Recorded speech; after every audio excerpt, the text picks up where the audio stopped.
What's up, guys? Jordan here from Prescript.com, and as I'm sure you know already, tonight is the start of the CrossFit Open, so 18.1. What I'm going to do over these next 5 weeks is I'm going to give you my best tips for movement prep and warm up for these workouts so that you guys can maximize your performance and, more importantly, beat all your friends in the Open. So let's get started. Alright, so we have 18.1, a 20-minute AMRAP, 8 toes to bar, 5 on each hand, dumbbell hang clean and then shoulder to overhead, and then 14 or 12 calories on the rower for the men and women. Alright, let's talk movement prep before we even get warmed up for 18.1. The first thing we're going to have to do is get the blood flowing to those biceps and forearms. We're going to have to open up those shoulders for our toes to bar and getting those dumbbells overhead. So we're going to start.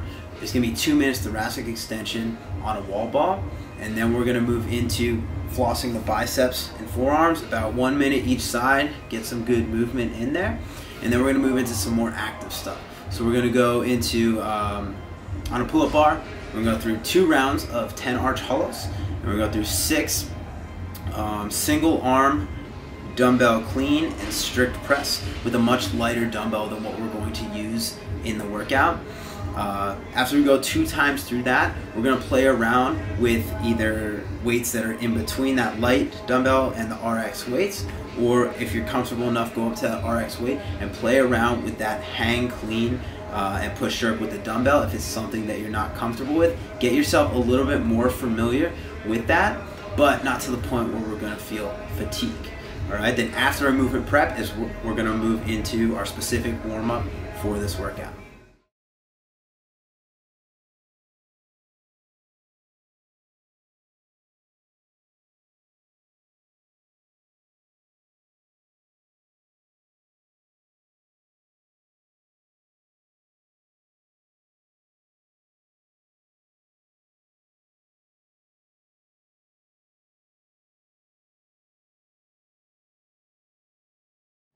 For our warm-up for this one, we're going to keep it simple and quick because we have a longer duration workout, so the intensity is not going to be quite as high as if it were something shorter. Alright, so we're going to start with a 5-minute row.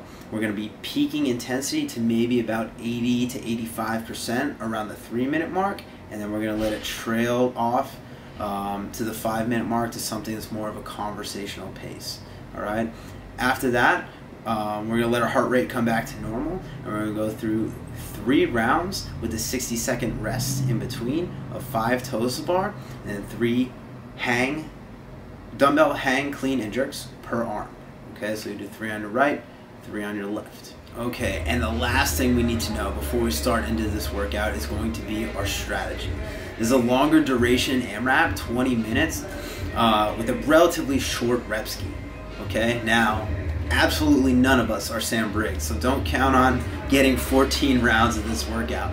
You need to set realistic goals and play to your strengths and weaknesses. Okay, we have a gymnastic movement, we have a weightlifting movement, and then we have our monostructural, our rowing. Okay, so if you know that your grip's going to go out on those gymnastics, break them from the beginning.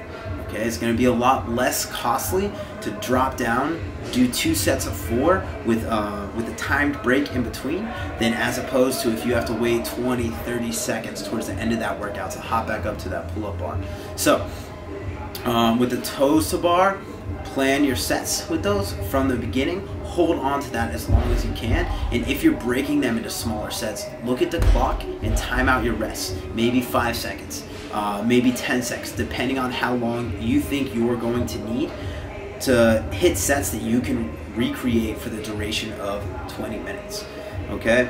Our next movement, those dumbbell clean and jerks. That's going to be a little bit of a wild card for a lot of people. That's something I'm sure not too many people have been practicing up until this point, but some stuff we want to think about as we're going through that movement is almost moving that dumbbell as a kettlebell in that clean portion. The more time we have that arm bent, the more those biceps are going to blow out. It's going to get really hard to row. It's going to get really hard to keep cleaning those dumbbells, and it's even going to tax your grip for those toes to bar.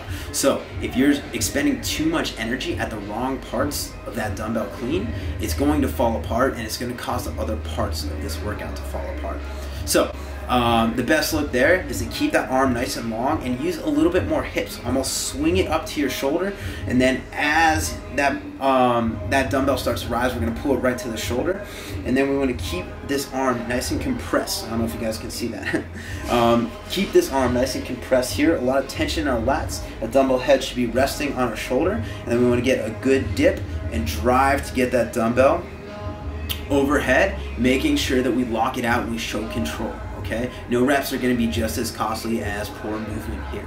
Okay, so making sure that you show control of those reps. We're not failing reps, and if you feel yourself getting to the point of failure, you are resting.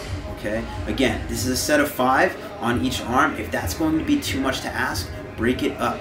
3, 2, transition. 3, 2. But the thing is, the more transitions we have over this long workout, where we may be getting 10 plus rounds, that's all going to add up. 10 5-second transitions, that's an extra 50 seconds of time that we're not going to be working. So keep that in mind. Plan your transitions. Make sure you're looking at a clock every time that you are not working, so that we can control the amount of time that we're resting, and don't let it get away from you. Okay, and then as we get to the row, that's going to be something that has to be flatline all across. All right, if you come out hot and you're pulling 2,000 calories an hour pace on that thing, you're gonna die out eventually. All right, so stick to something that you know you can maintain for the duration of the workout. This is going to be a large chunk of work, so the more efficient we can be on the rower, not necessarily saying you have to row fast, because you have to maintain that heart rate, and we're still holding on to something where it's going to tax our grip, but be as efficient with those strokes, be as powerful as we can without burning yourself out, staying at a pace that you can recreate and maintain for 20 minutes. That's going to be key for this workout, because the other 2 pieces, even if we break them up, we can get through them relatively quick. But 14 calories, 12 calories, that's going to be the same every time. All right, so if you can make those splits as consistent as possible on the rower, that's going to set you up for success in the rest of this workout. All right, get after it, guys.